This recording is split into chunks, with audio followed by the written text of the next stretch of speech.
దినోత్సవం రోజున ఏం చెప్పాలి, ఏం మాట్లాడాలి అని అనుకుంటే నాకు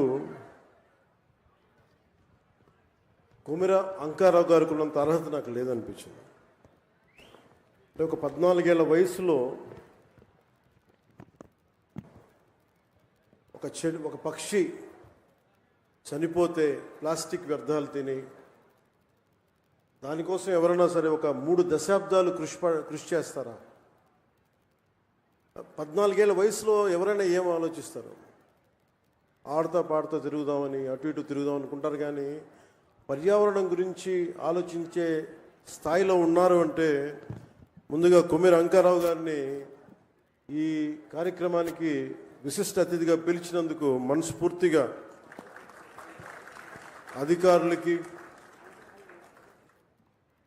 వారిని ఇక్కడ రావడానికి స్ఫూర్తి కలిగజేసిన శ్రీ నారా చంద్రబాబు నాయుడు గారికి మనస్ఫూర్తిగా నా కృతజ్ఞతలు తెలియజేసుకున్నాను.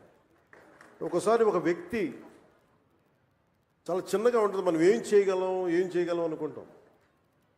నాకు ఆయన్ని గురించి చదువుతూ ఉంటే ఒక నల్లమల పరిరక్షణ కోసం ఆయన పడ్డ తపన, గత కొన్ని సంవత్సరాలుగా ఆయన కొన్ని దశాబ్దాలు 3 దశాబ్దాలుగా ఆయన చేస్తున్న కృషి చాలా ఇన్స్పిరేషన్ అనిపించింది.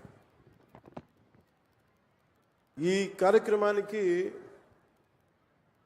దీనికి మాట్లాడాల్సిన మరింత అర్హత, బలమైన అర్హత గౌరవ ముఖ్యమంత్రి నారా చంద్రబాబు నాయుడు గారికి ఉంది.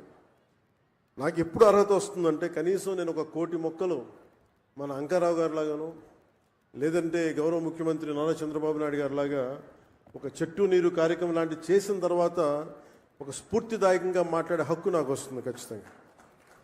ఇప్పుడు దాకా నేను పర్యావరణం కోసం వ్యక్తిగతంగా చేశాను కొన్నిసార్లు, కానీ నాకు ఇప్పుడు ఈ అటవీ శాఖ కూడా పర్యావరణం 2 నా దాంట్లో ఉన్నప్పటికీ నేను వచ్చే సంవత్సరం ఇదే రోజుకి కనీసం 1 కోటి మొక్కలు నాటి, అలాగే ఫారెస్ట్ ఫైర్స్, అడవిలో కార్చిచ్చులు కనుక ఆపగలిగి, ఇందాక మన అంకారావు గారు చెప్పినట్టుగా, కొమిర అంకారావు గారు చెప్పినట్టుగా ఆపడానికి తీసుకుపోయి అక్కడ గడ్డి కోసం కాలుస్తూ ఉంటారు. వారికి కొంత అవగాహన సదస్సులు పెంచి వచ్చే సంవత్సరం ఇదే సమయానికి మనస్ఫూర్తిగా మీతోటి అనుభవంతో మాట్లాడతాను. ఒక అటవీ శాఖ మంత్రిగా కావచ్చు, పర్యావరణ శాఖ మంత్రిగా కావచ్చు. అలాగే ఒక్క వాక్యం చెప్పి నేను ముగిస్తాను. చెట్టు అదేదో మనకు ఒక ఆశయమో దానికి, ఇది చెట్టు మనకి ఆధారం. కేవలం పక్షులకి వీటికే కాదు, ప్రతి ఒక్కరికి చెట్టు లేని జీవితాన్ని ఊహించుకోండి. ఇదివరకు మనం పెరిగేటప్పుడు ఒక 30 సంవత్సరాల క్రితం ఎవరన్నా మా ఇంటికి వెళ్ళాలి అంటే అక్కడ పెద్ద మర్రి చెట్టు ఉంటుంది. ఆ మర్రి చెట్టు నుంచి కుడి చేతిలోకి వెళ్తే ఇది దారి ఉంటుంది. ఎవరిని ఇల్లు ఫ్రెండ్ ఇల్లు తెలియాలంటే ఎలారా మీ ఇంటికి రావడం అంటే మా ఇంటి ముందు గోరింటాకు చెట్టు ఉంటుంది. ఇట్లాంటివన్నీ పోయినాయి. ఇప్పుడు అసలు చెట్టే ఆనవాళ్ళు అయ్యేది. అలాంటి చెట్లని మనం సంరక్షించుకోవడం మానేసాం. కానీ అదృష్టవశాత్తు మనకి ప్రకృతిని పరిరక్షించగలిగే అవగాహన ఉన్న ఒక బలమైన వ్యక్తి మనకి ముఖ్యమంత్రిగా ఉన్నారు మనకి. అందుకు మనం నిజంగా మనం గర్వించాం. ఈరోజు మా అందరికీ కూడా ఆయన ఇచ్చిన టార్గెట్స్, ప్రతి చోట 33% ఉండాలి ఫారెస్ట్ కవర్ అంటే, మా అందరికి ఇచ్చిన టార్గెట్ ఒక 50% ఆంధ్రప్రదేశ్లో ఉండాలి. ఆంధ్రప్రదేశ్ తలమానికంగా ఉండాలి.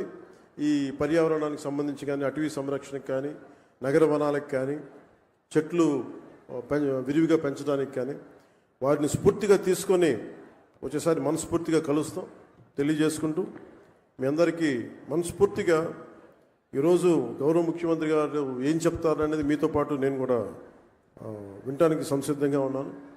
వారిచ్చే సూచనలు, సలహాలు తీసుకొని వచ్చే సంవత్సరం ఆయన మీద మనం పెట్టిన బాధ్యతని బలంగా నిర్వర్తించి ఆయన మెప్పు పొందేలాగా మనందరం ముందుకెళ్ళాలని మనస్ఫూర్తిగా కోరుకుంటూ